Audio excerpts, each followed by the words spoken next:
ॐ नमः सिद्धेभ्यः। ॐ नमः सिद्धेभ्यः।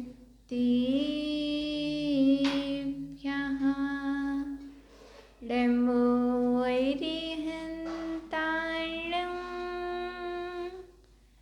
नमो सिद्धाणं नमो ऐरियाणं नमो वज्रायाणं नमो लोये सविशाहुडं वन्दितु सौवसिन्धि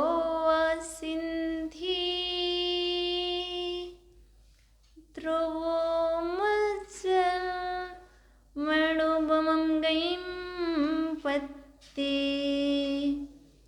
वोचामि समीपाहुळ मेडेमो स्वीकी विधि भण्डियं नमः समय साराय स्वानिभूत्याचिका सती चिस्वभावाभावाय सर्विभावान्तरच्छिदे गुरुवः पन्तिनो नित्यं ज्ञानिदर्शननायकः चारित्राणुगम्भीरा मोक्षमार्गोपदेशिकः मोक्षमार्गोपदेशिकः। बोलिए अनंतानंत सिद्धि परमेष्ठी भगवान की। देवादिदेवी जड़ मूल श्री आदि ब्रह्मादिनाथ भगवान की। देवादिदेवी जड़ से 24 तीर्थंकर भगवान की। परम पूजनीय आचार्य वन कुंद कुंद स्वामी की। परम पूजनीय आचार्य वन पूजपाद देवी की। परम पूजनीय आचार्य वन से संबंध पत्र स्वामी की।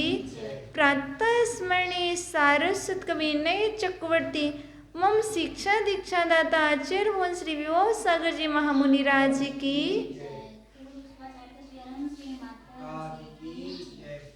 प्रिय आत्मन ही चिनीन्द्रवाणी आगमवाणी तीर्थंकरवाणी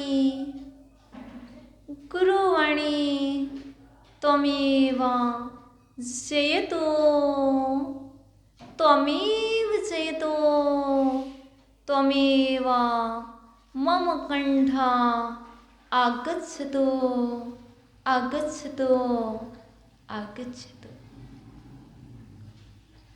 प्रिय आत्मन,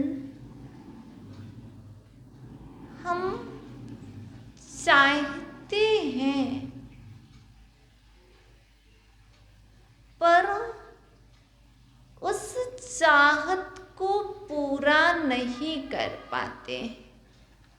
हम चाहते हैं कि मैं धर्म करूं, जो धर्म की चाह है उस चाह को पूरा करने के लिए राह है क्या? बिना राह की चाह भी पूरी नहीं होती है। जब राह होती है तभी चाह पूरी होती है। अब कौन सी चाह? धर्म करने की चाह है।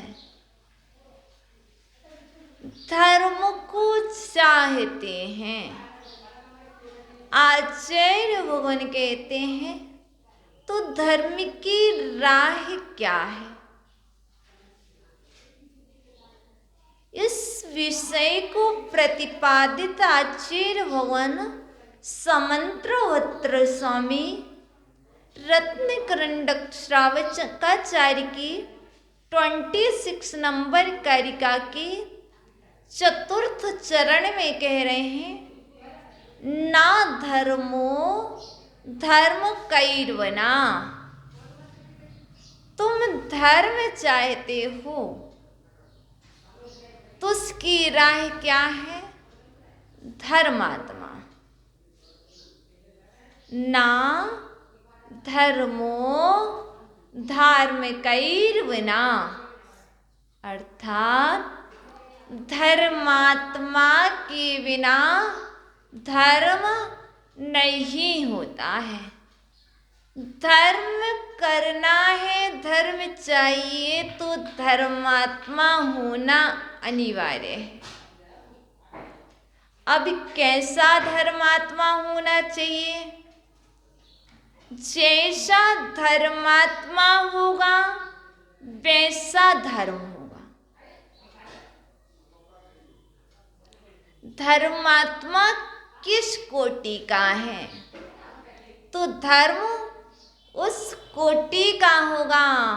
इसलिए आचार्य कहते हैं, धर्मात्मा के बिना धर्म नहीं होता है। इसलिए धर्म की चाहे तो धर्मात्मा की खोज करो। धर्मात्मा को खोज करके लाओ, गुरुओं को खोज के लाओ, तब तुम्हें धर्म की राह मिलेगी। फिर तुम्हारी चाहत पूरी होगी, क्योंकि चाहे को पूरा करने के लिए कुछ परिश्रम करना अनिवार्य है। भूख को मिटाने के लिए, स्नान को करने के लिए कुछ परिश्रम अनिवार्य है, तभी आप स्नान कर पाते हैं। स्नान करके आप तन का मैल धोते हैं और तन को पवित्र करते हैं, पर तन पवित्र नहीं होता है। आचार्य कहते हैं, धर्मात्मा को खोज कर लाइए। जब धर्मात्मा की शरण में आ जाओगे, फिर यदि स्नान करोगे, किससे? धर्मामृत रूपी जल से स्नान करोगे तो अंदर बाहर दोनों जगह पवित्र हो जाओगे। जब अंदर पवित्र हो जाओगे तो जीवन में आपकी चाह पूरी हो जाएगी। मैं चाह रहा था कि मैं धर्म करूं। धर्म का शाश्वत स्वरूप क्या है? धर्म का लक्षण है क्या?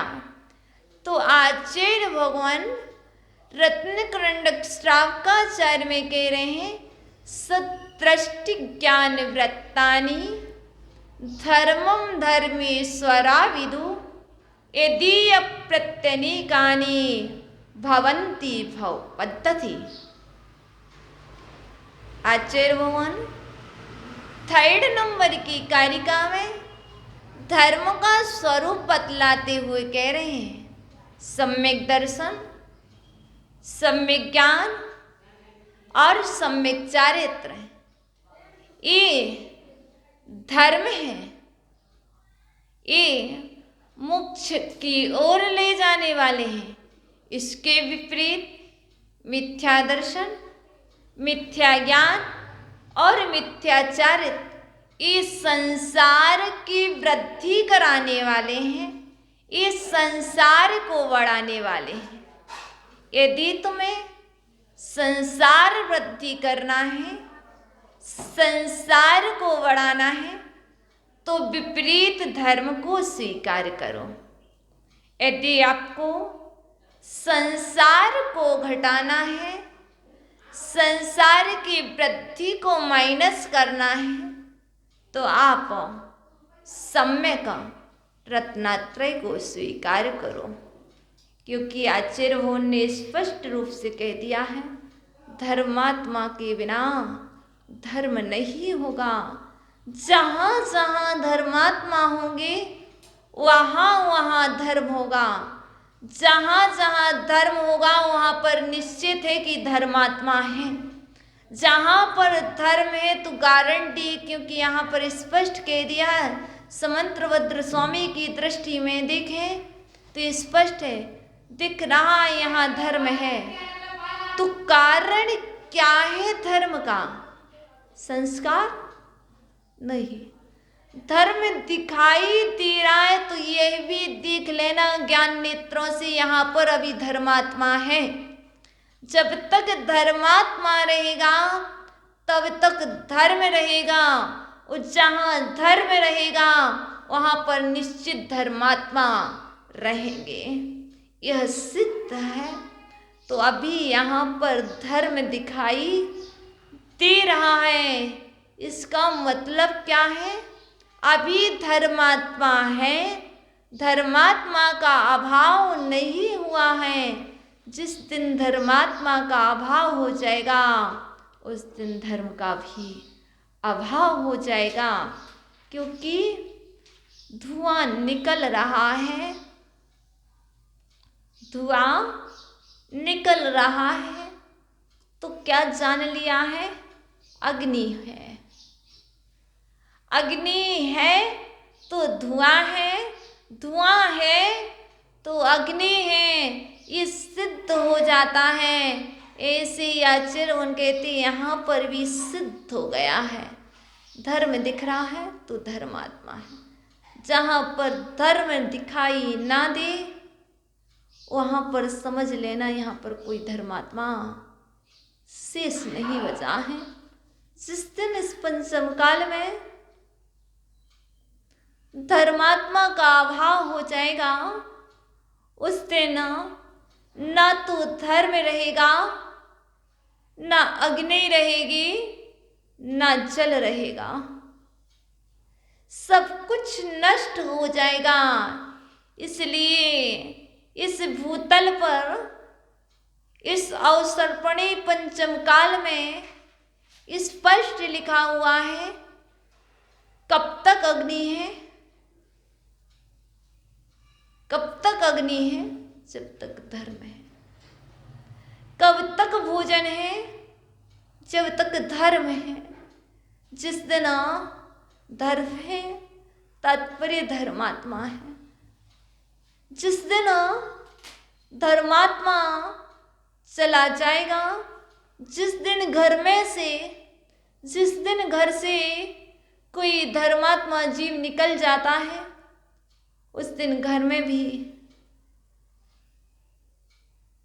ऐसा प्रतीत होता है जैसे कुछ ना हो।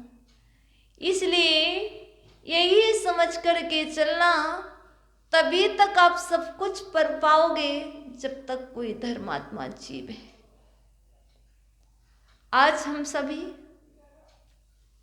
धर्मात्माओं के बीच में हैं, धर्म की छाया में है। ये हमारा प्रबल पुण्य का योग है, क्योंकि आचार्य भगवान स्पष्ट कह रहे हैं, अंग से हीन, अंग से हीन धर्म कुछ काम का नहीं है। नागहीनम मलम छेतुम, कौन से अंग? अष्ट अंगों से हीन धर्म किसी काम का नहीं है। जैसे ही आपके जो अंग हैं, यदि आप सांगोपांग हैं तो आप धर्म कर सकते हैं, दान पूजन के अधिकारी हैं, आप कल्याण कर सकते हो। ऐसी आचरण बोलते रहे। यदि आप अष्ट अंगों से हीन हैं तो वह धर्म भी कोई काम का नहीं है, क्योंकि जो घमंडी होता है इसमें योना नत्यति धर्मस्थान गर्विताशया सोतेति मात्म, सोतेति मात धर्म मात्मीय ना धर्मो धर्म कैर्वना। यहाँ पर आचार्यों ने स्पष्ट कह दिया है, जो घमंडी है वह घमंड के कारण दूसरे के घमंड के कारण दूसरे धर्मात्मा जनों को अपमानित करता है। कौन करेगा? जो अहंकारी होगा वह धर्मात्मा को देख करके उसे अपमानित करेगा और वह व्यक्ति उस व्यक्ति को ही अपमानित नहीं कर रहा भैया। अहंकार के वश, मान के वश होकर के किसी ने यदि किसी को अपमानित कर दिया है तो ये मत सोचो उसने मुझे अपमानित किया है। उसने सर्वप्रथम तो अपने आप को अपमानित किया है। क्योंकि आचार्यों ने जो बात कही, धर्म के बिना, धर्मात्मा के बिना धर्म नहीं होता है। तो धर्मात्मा चाहिए तब धर्म होगा, धर्म होगा तो धर्मात्मा होगा। ऐसे यहाँ पर कहा, जिसने अपमान किया है किसका? चाहे साधु जन का किया हो, चाहे धर्मात्मा का किया हो, चाहे रत्नत्रयधारी का किया हो, उसने अहंकार के वश किया जरूर है। वह अपमान उसका स्वयं का है। वह धर्म को ही अपमानित करता है, वह व्यक्ति को अपमानित नहीं करता है। वह व्यक्ति अपने वचनों के द्वारा अपने धर्म को ही अपमानित करता है। आचार्य भगवान कहते हैं, धर्म को अपमानित करने से बचो। धर्मात्मा का अपमान धर्म का अपमान है, धर्म का अपमान धर्मात्मा का अपमान है। इसलिए जो बात हम बार बार दोहरा रहे, ना धर्मो धर्म कैर बिना, धर्मात्मा के बिना धर्म नहीं होता है। तो यदि कोई धर्मात्मा है तो उस धर्मात्मा का भी अहंकार वश अपमान मत कर देना। तुम कहोगे मैंने उसका अपमान किया, नहीं, तुमने उसका नहीं, तुमने तो अपने धर्म का अपमान किया है। तुमने सद्भाव धर्म का अपमान किया है, तुमने अनेकांत वाणी का अपमान किया है। इसलिए व्यक्ति कितना भी कहे, पर उस व्यक्ति को यह जानना अनिवार्य है वो क्या कर रहा है। मैंने तो कुछ नहीं किया, मैंने तो यहाँ की धूली को उठा करके वहीं तो डाला है, मैंने तो कीचड़ को उठा करके दूसरी जगह ही डाला है। नहीं, आचार्य भगवान कहते हैं, जैसे कीचड़ उठाने से सर्वप्रथम तुम्हारे हाथ मलिन होते हैं, उसके बाद कहीं उसके ऊपर पड़ता है, वैसे ही अपमान करने के पूर्व स्वयं अपने आप को अपमानित होना पड़ता है। सर्वप्रथम तुम्हें धर्म का अपमान करना पड़ता है, क्योंकि आपका धर्म है कौन सा? मैं धर्मात्मा हूँ, मैं धर्म करता हूँ। किसका अपमान किया? सर्वप्रथम अपना ही किया है। इसलिए आचार्य वो कहते बहुत सावधान भैया, क्या करें क्या करें। धन है, धन के कारण अहंकार जाग जाता है। धनवान है तो अहंकार जाग जाता है। यदि धर्मवान होते तो अहंकार स्पर्श ही न कर पाता। देखने वाले कहते हैं कि कमल तो कीचड़ में खिलते हैं, पर एक बार कमल से पूछो कि कमल तुमने कीचड़ का स्पर्श किया क्या? कमल ना तो जल का स्पर्श करते हैं, ना कीचड़ का स्पर्श करते हैं, वह तो से ऊपर ही रहा करते हैं। ऐसे ही जो धर्मात्मा होते हैं, कौन क्या कह रहा, किसने क्या कहा, उस पर ध्यान ना दे करके वह तो अपने स्वरूप में लीन रहते हैं। आचार्य भगवान कहते हैं, धर्म करना है तो धन प्रयोजनी नहीं है, क्योंकि यदि पाप निरोधोन्य संपदां किं प्रयोजनम अथ पापास्त्रवस्तन्यः संप्रदां किं प्रयोजनम।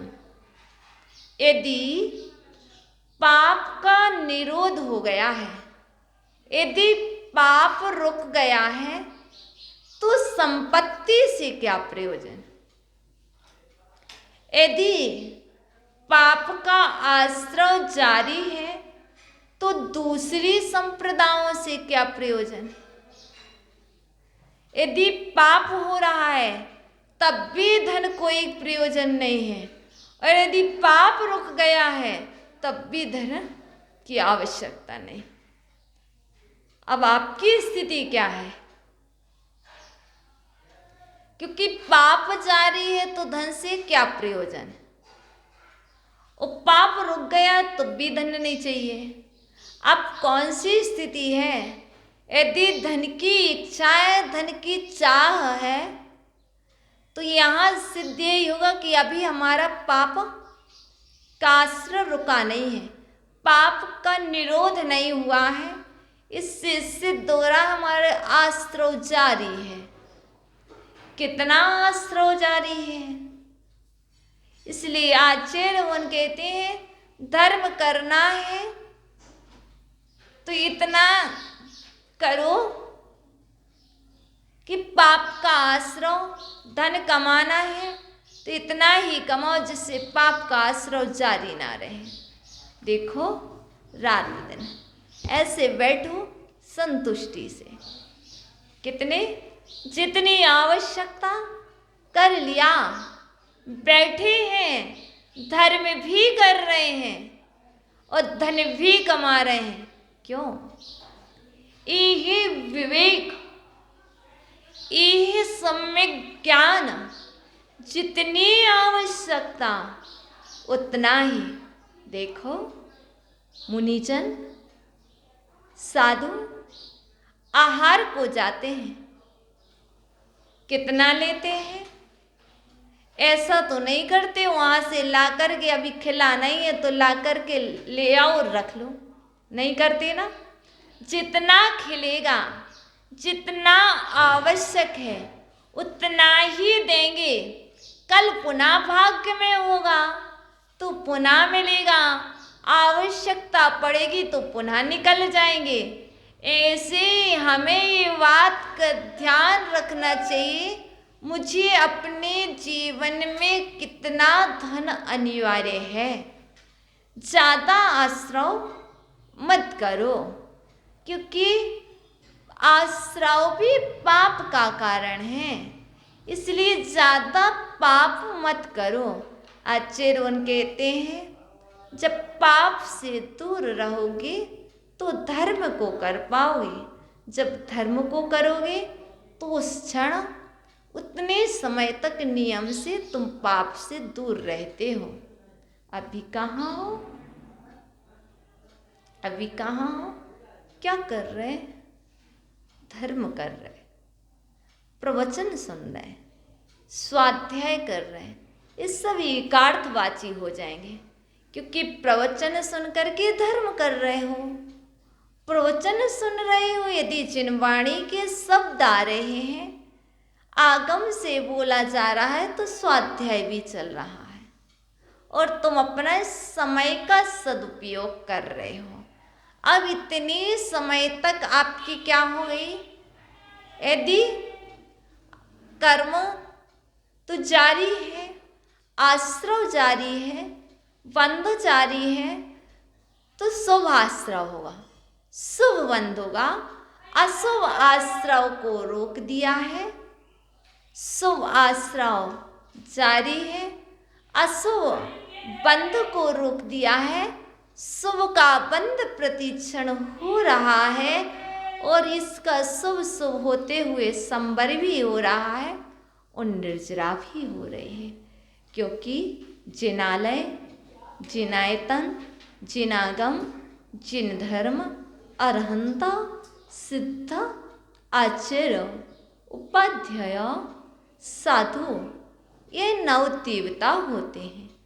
ये 9 देवता संवर और निर्जरा के कारण हैं और आप जिनालय में विराजमान हैं, जिन धर्म में विराजमान हैं, जिन धर्म की शरण में आए हो, जिनालय की शरण में आए हो। क्यों? क्योंकि धर्म चाहते तो चाह की राह जो हमें मिलना है वह राह हमें धर्म से मिलेगी। जिन आलय से राह प्रारंभ होती है, जब राह दिखाई ना दे, मार्ग दिखाई ना दे, तो प्रभुवर की शरण में आ जाना, आपको राह मिल जाएगी। किस राह पर चलना है, कैसे चलना है, क्योंकि हमें और आपको धर्म की राह में चलना है। चाह है तो राह की खोज में राही के पास आ गए हैं, मोक्षार्थी के पास आ चुके हैं।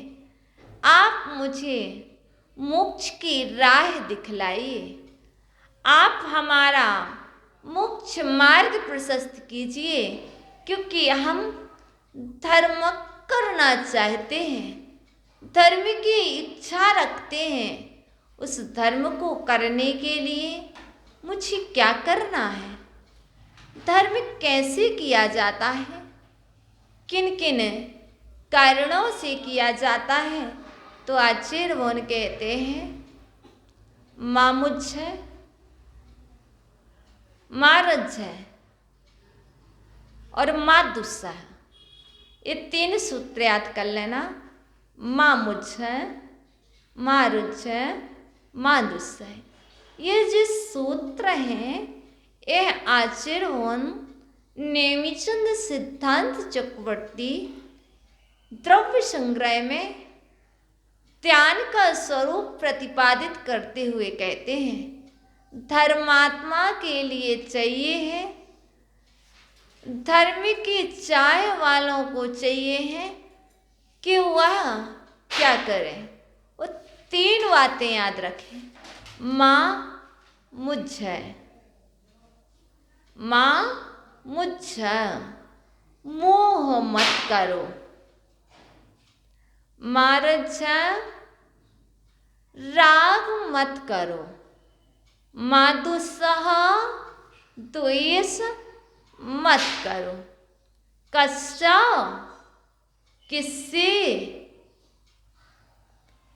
किससे मोह नहीं करना, किससे राग नहीं करना और किससे द्वेष नहीं करना।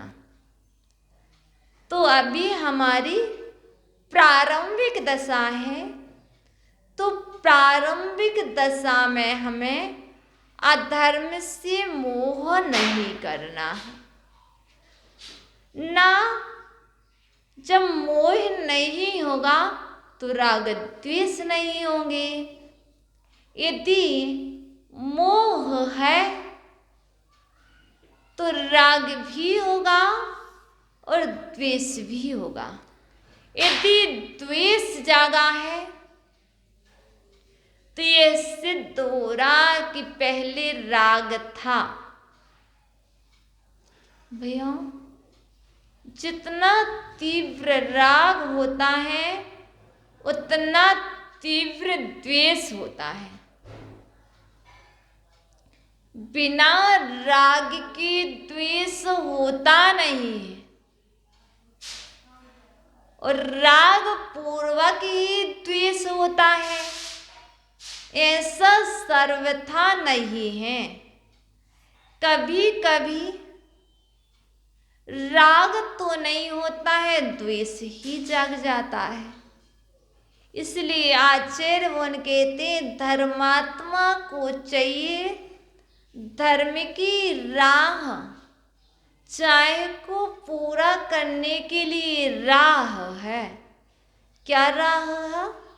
मोह मत करो, राग मत करो, द्वेष मत करो। समझे क्या? कि मुझे राग नहीं करना, मुझे द्वेष नहीं करना। किससे? ना तो अधर्म से राग करना है, ना अधर्म से द्वेष करना है, ना अधर्मात्मा से राग करना है, ना अधर्मात्मा से द्वेष करना है। जब राग द्वेष नहीं होगी तो कौन सी स्थिति बनेगी? समभाव, एक सभा, गुणीजनों में हर्ष विभो। क्या बोलते? प्रेम में भावे हो सब जीवों में, गुणीजनों में हर्ष विभो। करुणा स्रोत बड़े दुखियों पर, दुर्जन में मध्यस्थ विभो। यदि कोई अधर्मात्मा दिख जाए तो क्या करो? मध्यस्थ हो जाओ। जब राग द्वेष नहीं होगा तो अपन मध्यस्थ स्थिति होगी, तो मध्यस्थ हो जाओ। गुणीजनों को देखो तो प्रमुदित हो जाओ, हर्षित हो जाओ, उल्लसित हो जाओ, आनंद से भर जाओ, क्योंकि ये सम्यक्त का लक्षण है, ये धर्मात्मा का लक्षण है। गुणीजन दिख जाए तो बोल भी नहीं पाओ तो चेहरा प्रफुल्लित हो जाता है, खुशी से झूम उठता है, आनंद से भर जाता है, हंसना नहीं पड़ता है, वो अपने आप एक मुस्कुराहट चेहरे पर आ जाती है। ये होते हैं गुणीजनों के लक्षण, ये होते हैं सम्यक दृष्टियों के लक्षण। और यदि कोई और दिख जाए, दुर्जन दिख जाए तो मुंह बनेगा भी नहीं। क्या हुए? मध्यस्थ रहेंगे, जैसे थे वैसे ही रहेंगे। इसलिए धर्म की चाय वालों को चाहिए कि राग द्वेष से रहित हो जाएं, मोह से रहित हो जाएं, क्योंकि ये राह है। इस राह का अनुकरण करो, इसका त्याग करो। भैया देखो, मोह था तो इच्छाएं बहुत थी, इच्छाओं की पूर्ति ना होने पर द्वेष हो जाता है। इसलिए आचार्य वन कहते इच्छाएं मत रखो, चाहो मत रखो कि मुझे ये मिलना चाहिए, एक ही चाह रखो, मुझे कुछ मिले या ना मिले, मुझे तो प्रभुवर तुम्हारा दरबार मिल जाए। मुझे नहीं चाहिए कुछ, मुझे तो आपकी चरण रूपी शरण चाहिए है। मैं आपके चरणों का दास बन गया, बस मैं आपका सेवक बनना चाहता हूँ, आपकी सेवा करना चाहता हूँ। इसलिए हे प्रभु, मैं आपकी शरण में आया हूँ, आप राह दिखा दो। मैं आपके चरणों में सदा सदा आपका दास बना रहूं। इसलिए आप समझो किसको? धर्म के स्वरूप को। अब जानो, इच्छा करो, और उस इच्छा यदि शुभ है, प्रशस्त है, तो उस प्रशस्त इच्छा को पूर्ण भी करो। क्योंकि धर्म की इच्छा, धर्म की चाह अप्रशस्त चाह नहीं है, धर्म की चाह प्रशस्त चाह है। धर्म की इच्छा, धर्म करने की अभिलाषा शुभ इच्छा है। शुभ भावों को जन्म देने वाली है और शुभ भावों को जन्म दो, इसमें कोई बाधक नहीं है, क्योंकि हमें बाधक को हटाएंगे तो साधक कर्म शेष बच जाएंगे। देखो, माँ ने कुकर में से, गेहूं में से कंकड़ को हटाया है। माँ ने गेहूं में से आटा प्राप्त करना था तो पहले क्या किया है? क्या कर रहे हो? गेहूं बीन रहे हैं, गेहूं बीन रहे। गेहूं कोई नहीं बीनता, क्या करता? चावल साफ कर रहे हैं। मतलब चावल साफ कर रहे हैं, मतलब उसमें से जो जो अनावश्यक सामग्री है, कंकड़ है, जीवे इत्यादि, उस अनावश्यक को हटाने से आवश्यक शेष बचा है। ऐसे ही गेहूं को प्राप्त करना था तो सारभूत को उसी पात्र में रहने दिया। जो असारभूत सामग्री थी, कंकड़ इत्यादि जो भी थे, उनको क्या कर दिया? हटा दिया है। ऐसे ही मुझे यदि धर्म चाहिए है तो धर्म के बीच में कौन कौन से बाधक तत्व हैं, बाधक कौन कौन से कारण हैं, उन बाधक कारणों को हटा दोगे, उन बाधक तत्वों को हटा दो। कैसे? व्यक्ति को नहीं, हम अपने अंदर के बाधक कारणों को हटा दें। कौन से हैं वो बाधक कारण? 3 ही हैं। बाधक कारण 3 हैं, 4 नहीं है। मोह, राग और द्वेष। इनको हटा दो तो आप क्या होगा? साधक को प्राप्त कर लोगे। आपको धर्म की चाह पूरी हो जाएगी, आप उसमें लगे रहोगे। तो क्योंकि कहा कि माता जी ने कहा था बाधक को हटा दो। लोग कहते हैं एक मछली सारे तालाब को गंदा कर देती, तो मछली को हटा दो। नहीं भैया, ऐसा नहीं है। आप सर्वप्रथम अपने अपने कारणों को तो हटा दो। आपके अंदर जो राग द्वेष के कारण विद्यमान है, उन कारणों को हटाया जाता है, व्यक्तियों को नहीं हटाया जाता। पूज्य गुरुवर कहते हैं, यदि कोई ज़्यादा बोल रहा है, वह नहीं सुन रहा है, तो पूज्य गुरुवर कहते तुम ही मौन ले लो। क्यों परेशान होते? कोई नहीं सुन रहा, तुम कार्य करने की कह रहे, मत कहो, स्वयं ही कर लो। बहुत सारे गुरुवर ऐसे तरह से समझाते हैं, पर वह कहते हैं जीवन में शांति अनिवार्य है, क्योंकि जीवन में यदि शांति नहीं है तो धर्म नहीं कर पाएंगे। मन अशांत होगा तो धर्म करने में मन नहीं लगेगा। यदि मन शांत होगा तो धर्म करने में मन लगेगा, और धर्म करेंगे तो नया नया पुण्य का आश्रय, कर्म की निर्जरा और संबर अधिक होगा। इसलिए मन को शांत करके, मन को शांति में रख करके जब धर्म किया जाता है तो आनंद ही कुछ होता है। शांति से भोजन किया जाता है तो भोजन का स्वाद ही कुछ होता है। ऐसे ही जब शांति के साथ बैठा जाता है, शांति के साथ सुना जाता है, तो मन में ना जाने कौन कौन सी आनंद की अनुभूति हुआ करती है। तो हमें धर्म की चाह को पूरा करना है। धर्म की चाह, इच्छा को पूरा करने के लिए आचार्य बोल कहते मन में शांति रखो। मन में शांति के उपाय क्या है? शांति को जन्म देने के लिए अशांति को दूर करना पड़ेगा। अब यह शांति अंदर आई कहाँ से? किसी दूसरे से नहीं आई, ये मेरा ही उपादान कारण कमज़ोर था, तो निमित्त बहुत मिलते हैं। मैं निमित्तों से प्रभावित हो गया और मैंने अपने अंदर में अशांति को जन्म दे दी।